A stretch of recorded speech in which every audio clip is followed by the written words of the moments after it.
representative democracy, as Stacey has outlined, there's a responsibility to oversee the executive in our democratic system, to ask some questions. Our understanding is not only do they not ask them publicly, they don't even ask them privately. And I think that that is an abdication of responsibility. Again, members of Congress don't serve under presidents. You serve with presidents. I just want to point out that today his own attorney, Ty Cobb, said that this is intentional on his part, on their part. It's they're flooding the zone, as it's been described. He said they're going to throw as much unconstitutional stuff out there as possible to see what sticks. Yeah, I would just add, I think you ask about the leaders.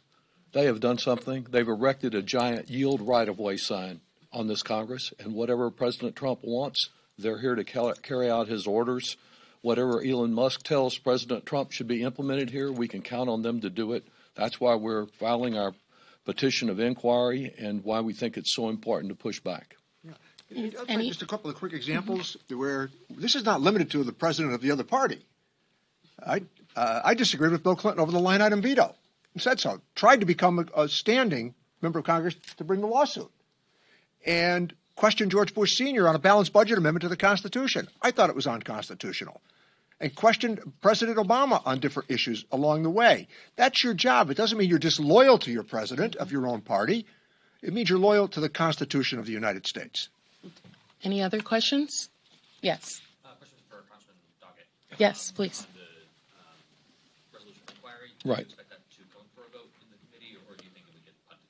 Well, it could go either way. They are pretty busy writing new tax cuts for the ultra-rich. But whether it comes for a vote in front of the committee where we have an opportunity to debate and explore this, whether, and I doubt this will happen, but whether the initial inquiry we made to the Secretary of Treasury, to the IRS, they can dispense with our need for this resolution by providing all the data we've already asked for. But if there's not prompt action within the committee, we would expect to bring it to the floor. I have a question, if I may. The President told House Republicans today that he wants to close the carried interest loophole as part of the reconciliation. Hoping to get your response. I believe when I say well, yeah, you'll want to comment, but I think it's like everything else he says, and that's the problem in resolving the continuing resolution and so many other issues we have here. There's no trust there, because he changes his position from day to day, hour to hour. And so until you see it, don't believe it. Mr. Swazi, did you want to respond to that? No, but I wanted to say earlier that, we have different tools available to us. Legislation is one, but we're in the minority, so we have to try and get some Republicans to join us. Litigation is something that we see people doing already, getting injunctions. And mobilization, getting the public involved. The job that you do as, ladies and gentlemen of the press, is so important. Maybe that's one of the reasons that President Trump has tried to undermine the press over the past decade or so, because it's such an important role that you play in helping to educate the public as to what's actually going on here. And despite all these different things, nothing's going to happen overnight. And who knows what codes have been changed? Who knows what things have been implanted in different programs? Who knows what different keystrokes have been done that we may never find out about?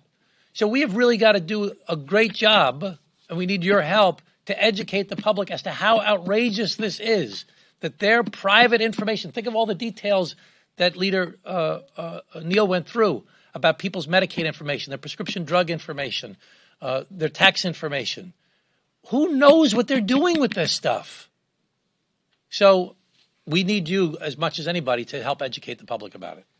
Okay, we have one more question. If anyone has one more question that they'd like to make an inquiry, just be aware that, as all of the members here have said, we're working on a reconciliation package right now.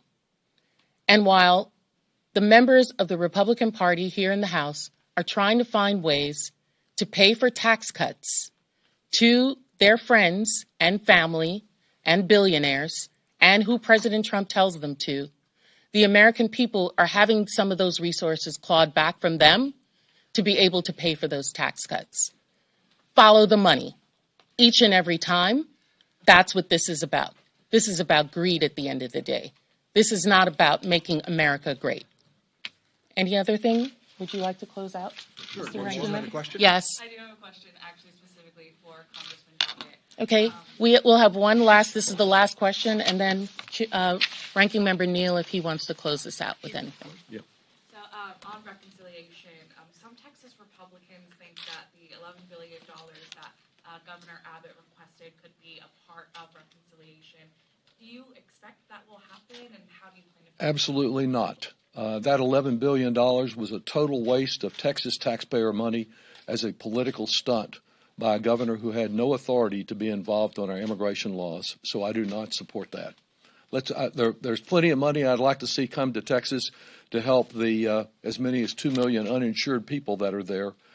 You can send us $11 million to do that, but not to support a political stunt. Yeah, I think as we close, part of this is just stay tuned, because we're going to be ferocious in our pushback on this. As I noted earlier, privacy is next to liberty. And this information, we have no idea where it's going. And I would think that anybody who had a prescription medication abridged, they'd be furious about this, because we don't know who has the information and what they intend to do with it. But we intend to stay with it. Thank you.